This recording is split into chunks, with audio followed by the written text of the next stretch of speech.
Shut up and take my money! This is Girls Frontline 2. Thanks to the amazing people behind it, I got to play early. And hey, I'm going to tell you a little bit about it. This is a 3D anime style gacha game with strategic combat gameplay. So if you're familiar with what that means, or turn-based strategic combat board-based gameplay, the maps are filled with various terrain and mechanics. So a lot of your dolls will be able to interact with this terrain, and some will even put down additional effects to interfere with enemy movement.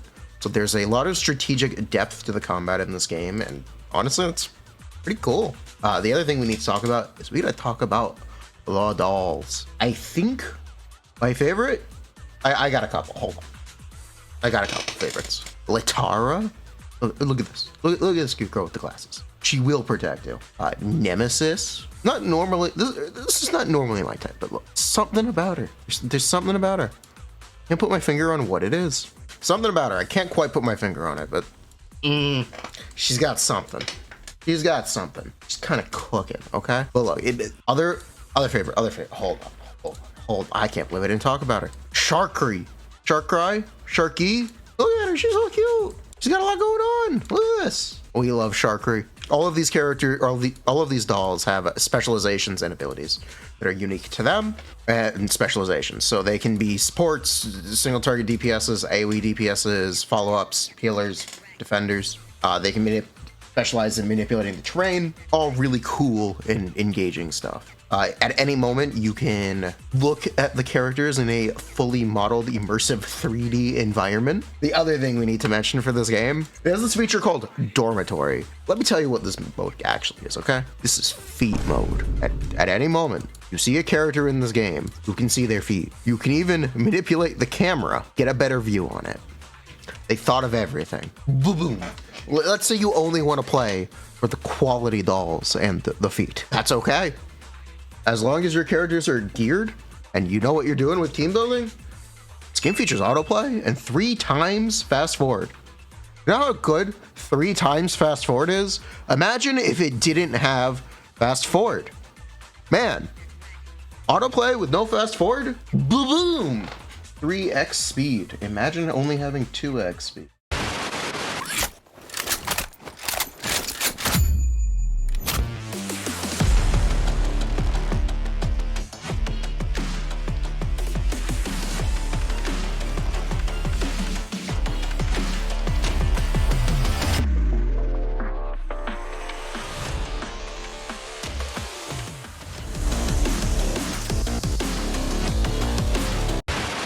Let me talk a little bit about my experiences playing the game, okay? Because I did not start out as a very good commander.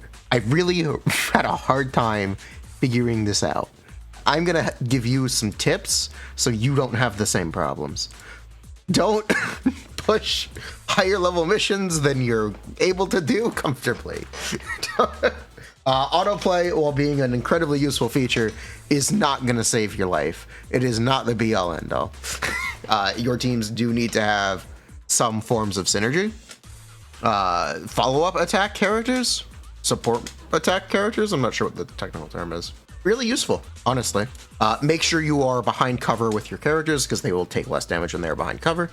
You don't want to leave dolls exposed. They're very fragile. Certain terrain effects on the maps provide cover. When a unit takes cover in terrain, has a positive stability index, the unit will receive reduced damage from incoming attacks. However, attackers can exploit weaknesses or rapidly deplete the defender's stability index, negating the damage reduction while in combat. Cover is important, but cover can be broken. On the board, each unit has counter relationships based on their equipped weapon type, an elemental attribute, or phase. When a unit attacks another unit it counters, they deal increased damage and farther reduce the opponent's stability index, which can nullify the effects of cover. This game features gearing systems. They act as attachments to your weapons with set bonuses, so you know the drill. Traditional character gearing systems come in the form of weapon attachments. They are fully modeled and all of the weapons are modular. So you can actually see the effect of the pieces you're equipping to the weapon. Honestly, it's really cool.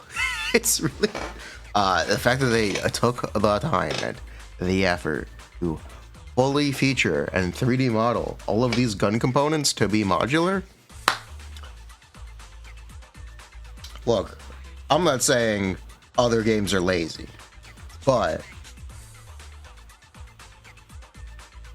gonna have to farm those. Very important. Don't neglect them. I definitely mistake. Look, okay. I'm new. Okay, look, I'm bad. We're learning though. We're getting there. We're making progress. We're getting strong. As I was accumulating resources, I did do the standard wishes. I got very lucky. I got 2 5 stars from the starter wish banner. That was awesome. Who did I get? I got Sabrina and Mosin Nagant. This game does feature a standard selector. I think I'm gonna pick Vepley. She seems like a pretty cool support. Maybe don't quote me on that, but I think I'm gonna pick her. She's pretty cute. This guy has no idea what he's talking about. Why would he pick Vepley from the selector? Vepley is actually a free character as part of the new player rewards. I can't believe this guy. Why would he say that?